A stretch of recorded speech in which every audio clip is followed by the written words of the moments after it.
Rice Krispie treats. 6 cups of marshmallows. Okay, so we're melting half a stick of butter right now. So now we just added 6 cups of marshmallows. Singing.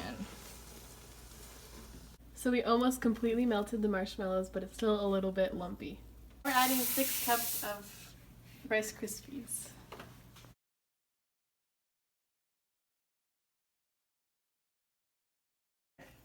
After greasing the pan, we're gonna put this and that. Okay. That's it. So now you just pat down the Rice Krispie treats until everything's flat and pushed into the corners.